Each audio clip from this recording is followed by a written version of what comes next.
சின்ன மருமகள்ல அடுத்து நடக்க போதுன்னு வாங்க பார்க்கலாம். அப்பத்தாவால எந்திரிச்சு நடக்க முடியல. அப்பதான் ஒரு சித்தர் மாதிரி ஒருத்தர் வராரு. கையில பார்த்தா முருகர் சிலையோட கூடவே பார்த்தா மயிலும் வருது. அவரை பார்த்ததும் எல்லாரும் எந்திரிச்சு கையெடுத்து கும்பிட ஆரம்பிக்கிறாங்க. அவருடைய முகத்துல அவ்வளோ ஒரு பிரகாசம், கிட்டத்தட்ட முருகனே நேர்ல வந்த மாதிரி அந்த சித்தர் இருக்காரு.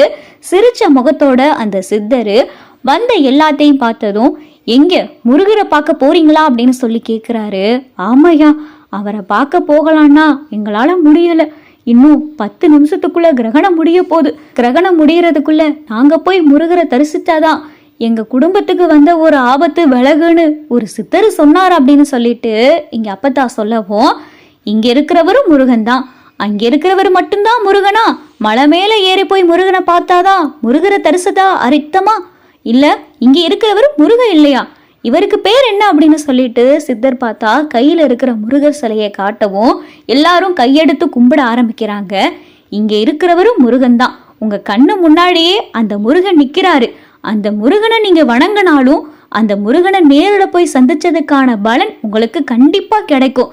கிரகணம் முடிகிறதுக்குள்ள அந்த முருகனே உங்களுக்கு காட்சி கொடுத்துட்டாரு. நீங்க இவ்வளவு தூரம் கஷ்டப்பட்டு பாத யாத்திரை வந்து அந்த முருகனை போய் சந்திக்கணும் முடிவெடுத்து இவ்வளவு தூரம் வந்தீங்க பாருங்க. அந்த முருகரே உங்களுக்கு காட்சி கொடுத்ததால உங்க வீட்டுக்கு வந்த ஆபத்து இன்னையோட விலகிரும். உங்க எல்லாத்துக்கும் வந்தது எல்லாரோடைய கனவுலையும் ஒரே கனவா வந்தது தானே. உங்க வீட்டு மருமகளை வீட்டை விட்டு அடிச்சு துரத்துற மாதிரி தானே உங்களுக்கு கனவு வந்துச்சு.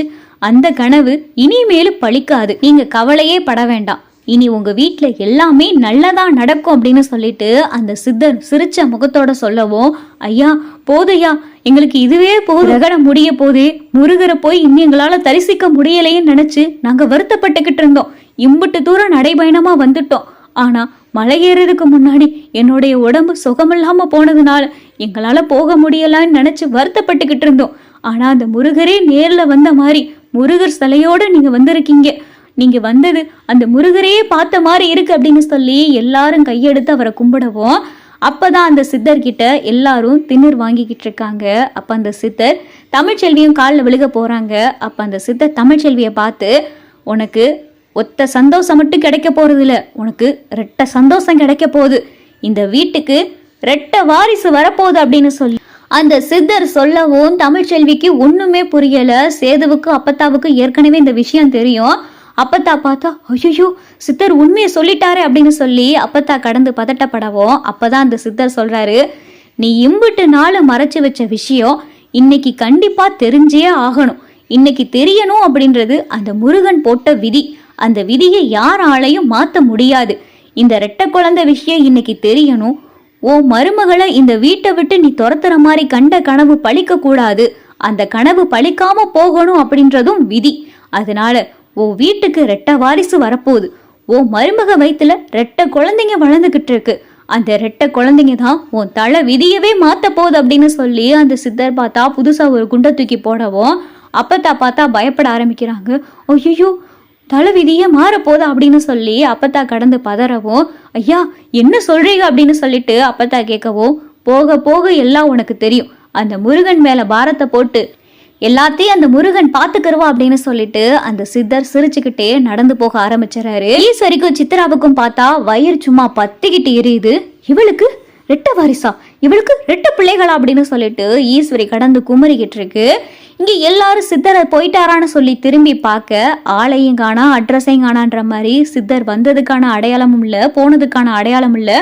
ஐயா ஐயா ராசாங்கம் எங்கயா? இந்த சித்தர் இங்கிட்ட நடந்து போனாரு, ஆளையே காணா, கண்ணு கிட்ட தூரவரே எங்க போனாருன்னே தெரியல அப்படின்னு சொல்லி அப்பத்தா சொல்லவும், அப்பதான் ராஜாங்கம், அத்தா இப்ப வந்தது சித்தர் இல்ல ஆத்தா, சித்தர் வடிவத்துல அந்த முருகனே நேரில் வந்து நமக்கு காட்சி கொடுத்திருக்காரு ஆத்தா அப்படின்னு சொல்லிட்டு எல்லாரும் கையெடுத்து சாமியை கும்பிட்டுக்கிட்டு இருக்காங்க. தமிழ்ச்செல்வி 2 குழந்தைன்ற விஷயத்த நினைச்சு கண்கலங்கி அழுதுகிட்டு இருக்க.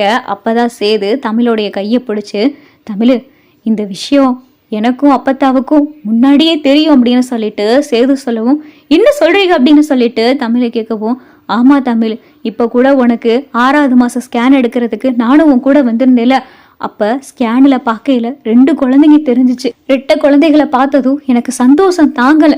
இந்த விஷயத்த உங்ககிட்ட சொல்லணும்னு நான் ஆஸ்பத்திரியில எவ்வளவோ முயற்சி பண்ணேன். ஆனா அப்பத்தா தான் இந்த விஷயத்த உன்கிட்ட சொல்லக்கூடாதுன்னு சொல்லி என்னை தடுத்துருச்சு.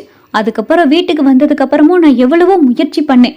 ஆனா அப்பத்தா தான் உன்கிட்ட சொல்லவே கூடாதுன்னு சொல்லி என்கிட்ட சத்தியமும் வாங்கிருச்சு அப்படின்னு சொல்லி சேது சொல்லிக்கிட்டு இருக்கையில அப்பதான் தமிழோடைய அம்மா வசந்தி வந்துட்டு, ஆமா தமிழ், எனக்கும் இந்த விஷயம் தெரியும். முதல்ல உன்னைய ஸ்கேனுக்கு நானும் அம்மாச்சியும் தானே கூட்டிட்டு போனோம். எங்க 2 பேத்துக்குமே இந்த விஷயம் தெரியும். டாக்டர் உன்கிட்ட சொல்லணும்னு நினைச்சாக. அப்ப டாக்டர் கிட்டையும் அப்பத்தா தான் சொல்லக்கூடாதுன்னு சொல்லிட்டாக. என்னையுமே உன்கிட்ட சொல்லக்கூடாதுன்னு சொல்லிட்டாகடி. அதனாலதான் நான் இம்புட்டு நாளா சொல்லல அப்படின்னு சொல்லி வசந்தி சொல்லவும், என்னம்மா இதெல்லாம் மறைக்கிற விஷயமா? இதெல்லாம் போய் என்கிட்ட நீங்க மறைக்கலாமா? என்ன மச்சி நீங்க பண்ணி வச்சிருக்கீங்க?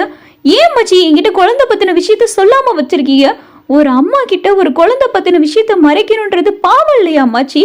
ஏன் மச்சி இப்படி பண்ணீங்க அப்படின்னு சொல்லிட்டு தமிழை பார்த்தா கண்ணெல்லாம் கலங்கி கேட்கவும், எல்லாம் உன் நல்லதுக்கு தாண்டி சொன்னேன்.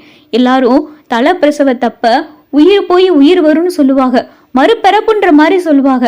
ஒத்த பிள்ளைக்கே அப்படி சொல்லல, நீ 2 பிள்ளையும் நல்லபடியா சுவப்பிரசமா பெத்தெடுக்கணும்ல. சில பேருக்கு 2 பிள்ளைகனா ஒரு பயமும் வரும். 2 குழந்தைங்க நம்ம வயிற்றுல வளருது, எப்படி பெத்தெடுக்க போறோம் அப்படின்னு சொல்லிட்டு பிரசவ பயம்லாம் வரும். அதெல்லாம் உனக்கு வரக்கூடாது. நல்லபடியா அந்த 2 பிள்ளைகளையும் நீ பெத்தெடுக்கணும் அப்படின்றதுக்காக தாண்டி நான் உன்கிட்ட சொல்லலை. வீட்டில் இருக்கிற யாருக்கிட்டையுமே நான் சொல்லலைன்னா இதுக்காகத்தான். ஒரு பிள்ளைக்கே அப்படியா இப்படியான்னு பேசுவாங்க. நீ 2 பிள்ளைய சம்மந்துகிட்டு இருக்க. இன்னொரு கண்ணு பட்டுருச்சுன்னா, குழந்தைக்கும் ஏதாவது ஆயிருச்சுன்னா, உனக்கும் ஏதாவது ஆயிருச்சுன்னா எங்களால தாங்கிக்கிற முடியாதுடி.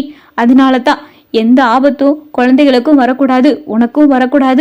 நீ நல்லபடியா 2 பிள்ளைகளையும் பெத்தெடுக்கணும், சுகப்பிரசமா 2 பிள்ளைகளையும் பிறக்கணும் அப்படின்றதுக்காக தாண்டி நான் உன்கிட்ட இருந்து இந்த விஷயத்த மறைச்சேன் அப்படின்னு சொல்லிட்டு அப்பத்தா சொல்லவோ, நீங்க 1000 தான் அம்மாச்சி காரணம் காட்டலாம். நான் டாக்டருக்கு படிச்சுக்கிட்டு இருக்கேன் அம்மாச்சி, உயிரை காப்பாத்துற வேலையை பார்க்க போறேன்.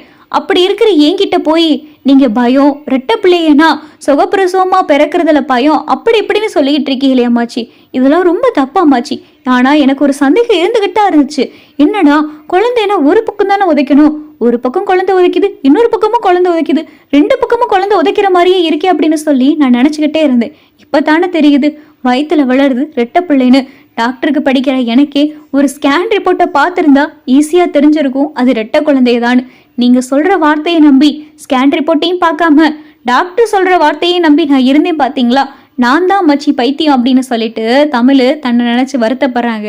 ஏண்டி தமிழ் இப்படி எல்லாம் பேசுற அப்படின்னு சொல்லி அப்பத்தா கேட்கவும், வயிற்றுல வளருது 2 பிள்ளைகன்னு முன்னாடியே தெரிஞ்சிருந்தா இதை நினைச்சு நான் எம்பிட்டு சந்தோஷப்பட்டிருப்பேன். போங்க அம்மாச்சி, நீங்க என்னை ஏமாத்திட்டீங்க அம்மாச்சி அப்படின்னு சொல்லிட்டு தமிழ் அப்பத்தா மேல வருத்தப்படுறாங்க.